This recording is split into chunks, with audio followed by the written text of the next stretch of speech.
Hi అండి. ఈరోజు నేను చికెన్ కూర వేపుడు అయితే తయారు చేయబోతున్నాను. ముందుగా చికెన్ని తీసుకొని 2-3 సార్లు శుభ్రంగా కడుక్కొని దాంట్లోకి కొంచెం అల్లం వెల్లుల్లి పేస్ట్, అదేవిధంగా కొంచెం పసుపుని, ఒక గ్లాస్ వాటర్ని, అదేవిధంగా కొంచెం ఉప్పును కూడా యాడ్ చేసుకోవాలి. ఇప్పుడు అన్నీ యాడ్ చేసుకున్న తర్వాత స్టవ్ వెలిగించుకొని దానిపైన ఈ బాండిని పెట్టుకొని చికెన్ని 6-7 నిమిషాల పాటు మంచిగా ఉడకనివ్వాలి. ఇక్కడ నేను మీకు వీడియోలో చూపిస్తున్న విధంగా చికెన్ని ఉడికించుకోవాలి.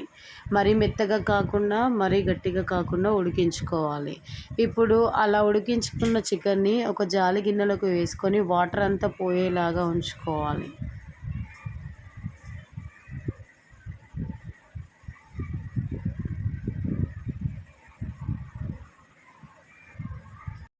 చికెన్ ముక్కల్ని ఒక్క దగ్గర కాకుండా దూరం దూరం చేసుకొని పక్కన పెట్టేసుకోవాలి.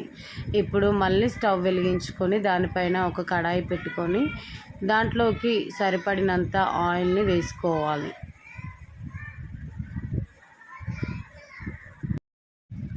ఆయిల్ వేడయ్యాక ముందుగా కడిగి పెట్టుకున్న కరివేపాకుని ఆయిల్లో వేసుకొని ఫ్రై చేసుకొని పక్కన పెట్టుకోవాలి.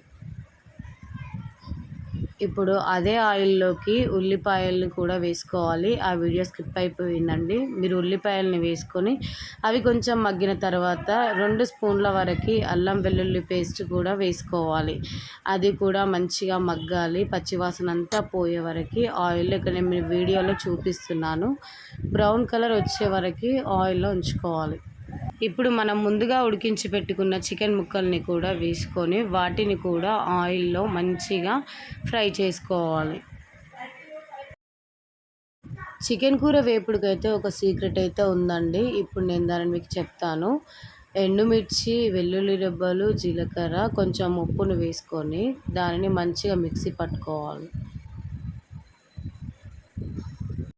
నేను ఇక్కడ మీకు చూపిస్తున్నాను కదా, అలా మిక్సీ పట్టుకొని పక్కన పెట్టుకోవాలి. ఇప్పుడు చికెన్ ముక్కలు ఫ్రై అయిన తర్వాత దాంట్లోకి మనం మిక్సీ పట్టి పెట్టుకున్న కారం పొడిని వేసుకోవాలి. అంటే చికెన్ ఎంత ఉంటే మనకి ఎంత కావాలో అంత వేసుకోవాలి. ఈ చికెన్ వేపుడికి నేను ఈ కారం పొడిని ఒక్కదానిని మాత్రమే వాడుతున్నానండి. వేరే పొడులు ఏవి వేయట్లేదు. నేను ఇంట్లో తయారు చేసుకున్న ఈ కారం పొడిని మాత్రమే దీంట్లోకి వాడుతున్నాను. దాని తర్వాత ఆ కారం పొడి వేసుకున్నాక అదేవిధంగా కరివేపాకును కూడా వేసుకొని మంచిగా ఫ్రై చేసుకోవాలి. అసలు చికెన్లోకి కారం పొడి వేసిన తర్వాత సువాసన మాత్రం అద్రిపోయిందండి. వాసన చూస్తుంటేనే నోట్లో నుండి వాటర్ వస్తుంది. అసలు అంత బాగా వస్తుంది. మా పిల్లల్ని అడిగి తెలుసుకుందాం టేస్ట్ ఎలా ఉందో. వేపుడు మాత్రం అద్రిపోయింది.